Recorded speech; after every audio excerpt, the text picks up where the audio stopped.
Hello there. Thank you so much for being a part of this edition of the program.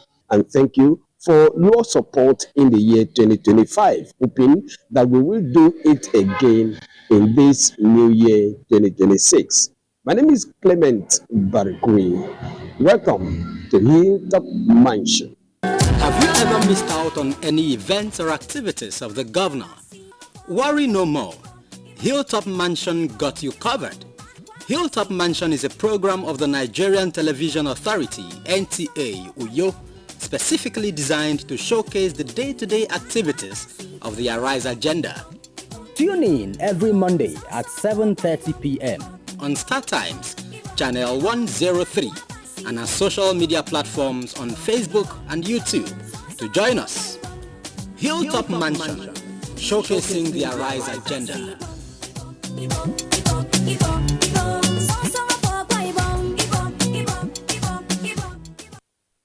2025 was a challenging yet successful year in the governance of Akwa Ibom State under Governor Umeno.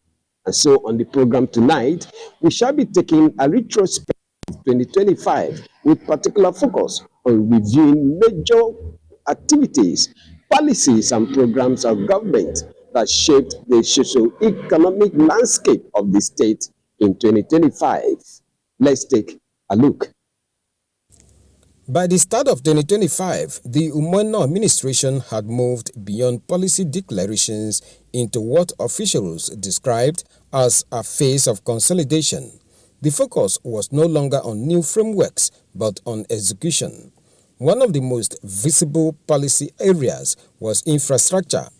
Road projects continued across the state, particularly those connecting rural communities to urban and commercial centers.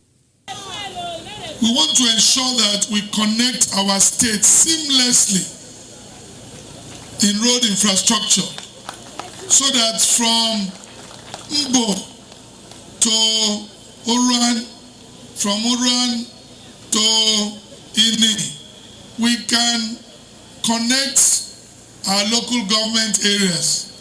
We can also bring our produce seamlessly to the market. These are the things we are doing. And that is why we are going back to all the roads that seem to have been abandoned. And we resuscitate them for the benefit of our people. But again, I must say clearly that to whom much is given, much is expected. However, while several projects progressed, public attention remained on timelines, quality, and long-term maintenance. Under the agriculture pillar of the Arise agenda, the administration expanded programs targeting food production and agribusiness. Rural development was another policy focus. Primary healthcare upgrades reached several communities, and these interventions are critical to closing long-standing development gaps between rural and urban areas. In the health sector, the administration maintained investment in public healthcare facilities.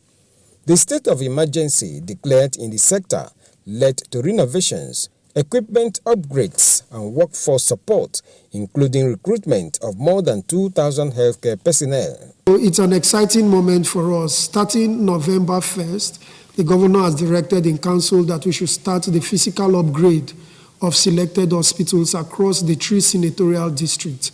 Like I said the last time, these changes would not happen overnight, but was systematic, and we've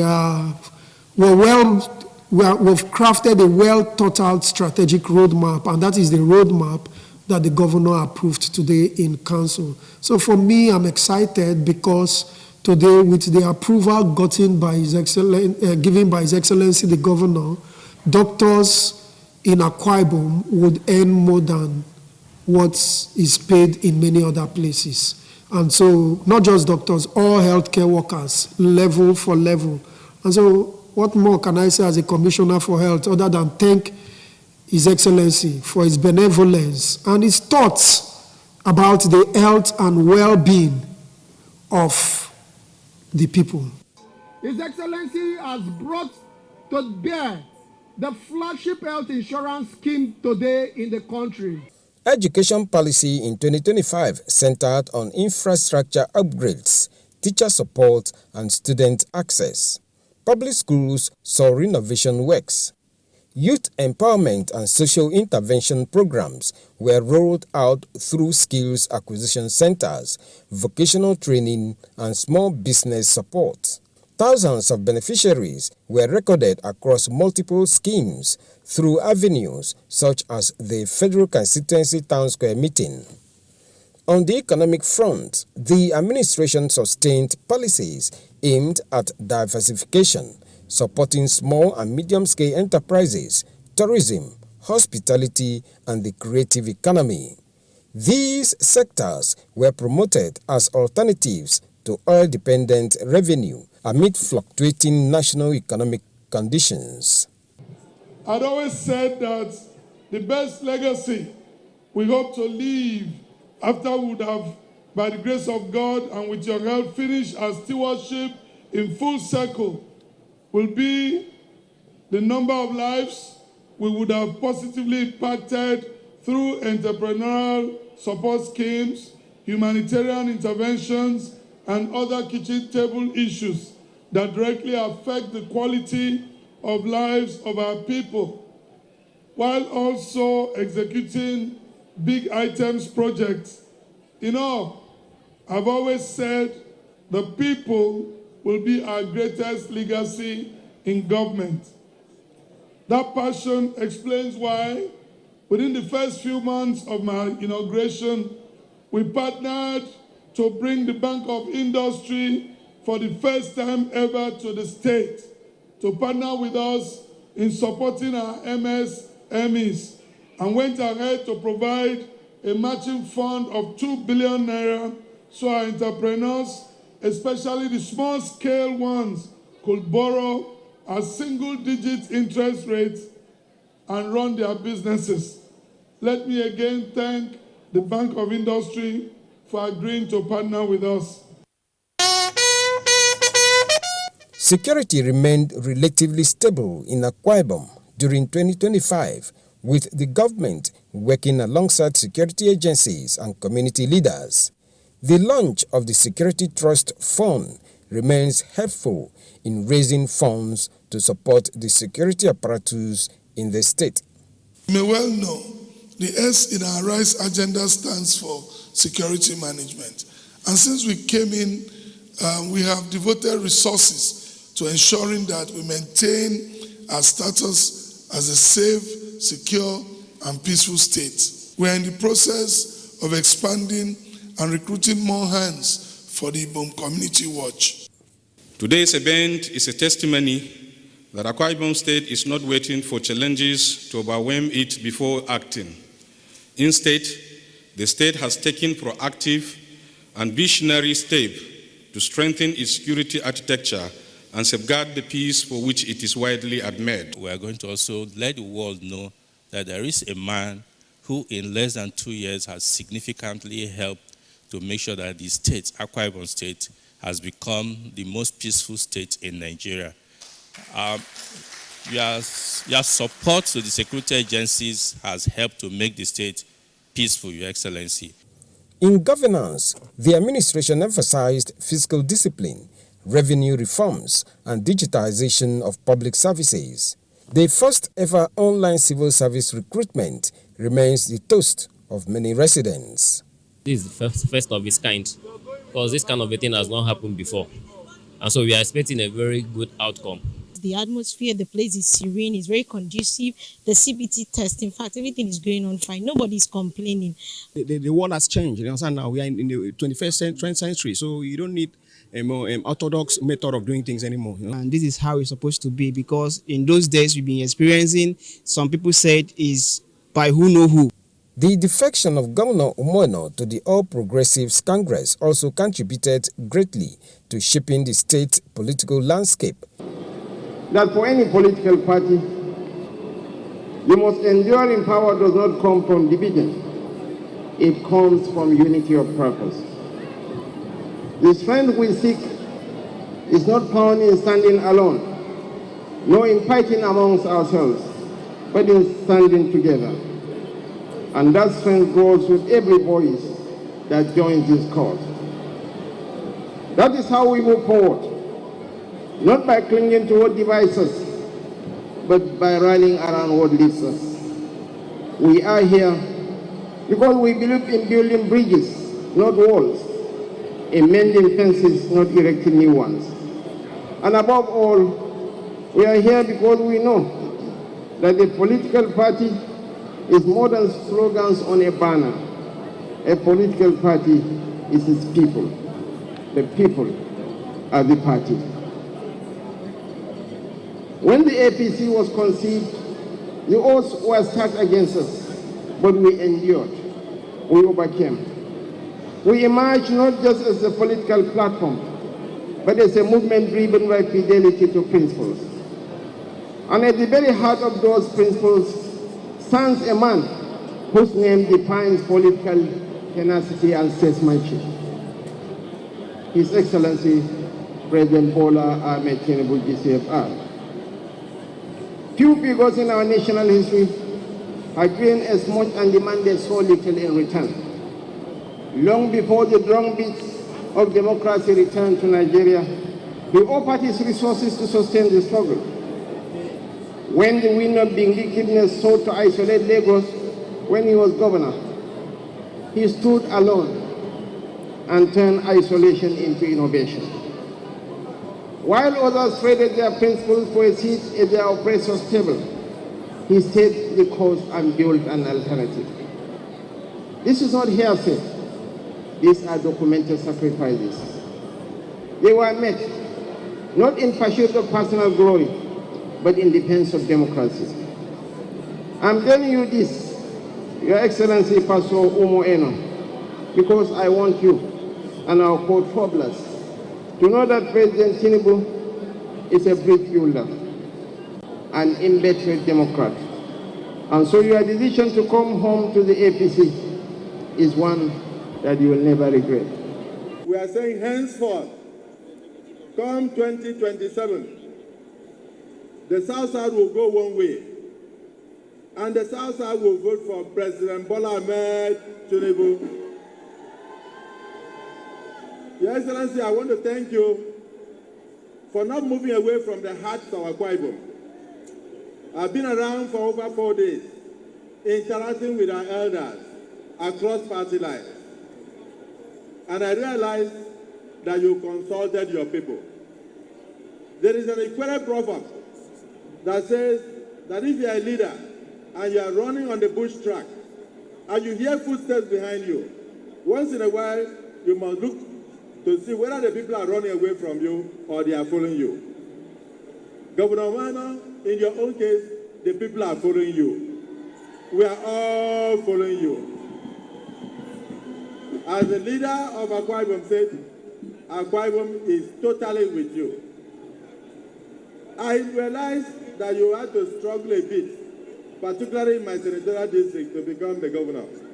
But with my presence here today and all my people, Your Excellency, things have turned around. I see you becoming the first re-elected governor in 2027. I see the president getting 99.9% of the votes in 2027. So for you, I can see everything turning around, everything turning around for APC. I can see everything turning around, everything turning around, everything turning around for APC. Let me at this juncture thank the people of Akwa Ibom State for the overwhelming support that you have shown to me for acting in the best tradition of the children of Issachar, who not only understood the signs of the time, but they understood what to do. While I deeply respect the emotions and sentiments of some of our people who have elected not to join me on this progressive journey for now.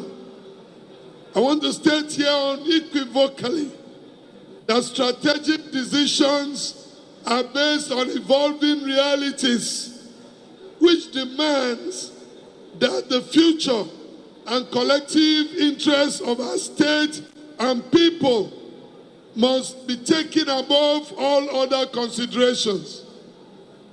Let me reassure all Akwa Ibomites that regardless of my political alignment, I will remain a governor for all Akwa Ibomites as we continue to implement progressively the Arise agenda, which is our social contract with the Akwa Ibom people. Today, Your Excellencies, we step out bold, fearless, brave, courageous, and happy. For this is an uncommon but progressive move from a position of strength. For we are not afraid of the future, nor afraid of the storms ahead, but we will focus on sailing the ship of Akwa Ibom State. For we have in our boat he who can calm every storm, he who can lead in every warfare, he who has gone before us and has brought us the victory. His name is Jesus Christ, the Son of the living God. He has never lost any battle. He has never misdirected his people. The presentation of the 2026 budget on the floor of the State House of Assembly by the governor gives a picture of how the new year will look like. We will invest in human capital development and social inclusion. Targeted programs will be developed for vulnerable groups, including women and children and persons with disabilities, to promote social equity. The state will invest in youth development. The state will continue to invest in youth development initiatives, such as youth development centers across the 31 local government areas, to harness the potential of the young population for economic growth. We need to continue to engage our youth so that they continue to have a reorientation, change of attitude, change of mindset, and embrace the culture of hard work. Streamline the tax system to reduce redundancies, improve compliance, and enhance business confidence, as well as continue to leverage on technology to track high-income earners and formalize the informal sector to ensure fair taxation without stifling business growth. Invest in renewable energy projects and waste to wealth initiative to reduce greenhouse gas emission, create green jobs, and promote environmental sustainability. Promote accountability, transparency, fiscal discipline, and value for money. Adhere to the state fiscal responsibility and procurement laws. Minimize wastages, leakages, and corruption, and publish regular, accessible reports to stakeholders. Enhancement of transportation system in the state through provision of compressed natural gas CNG buses and construction of marine aluminum passenger ferry boats. Promote tourism investment to transform the state economy from crude oil dependent into a diversified and vibrant service economy. Invest strategically in tourism to diversify the state economy create employment opportunities, and boost internally generated revenue. Completion of Igbo Medical City and the rehabilitation of secondary and primary health facilities in the state. Efforts will be made to continue to recruit, train, and retrain medical personnel, expand our insurance coverage, and integrate public-private partnership projects. 2025 ended with a unity concert and Christmas carol, all aimed at appreciating God for the year, while looking forward to a prosperous and more economically viable 2026. On the fourth day of Christmas, Jesus sent to me,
Indeed, 2025 was eventful as the government was able to achieve most of the programs and policies it set out for the people. We hope that 2026 will be more fruitful and more projects will be executed as promised by Governor Umeno. Thank you so much for joining us on this week's edition of the program. We hope to see you again, same time, same station next week. I remain Clement Barakuri. Enjoy the rest of your night. Ibom, ibom, so so for Ibom.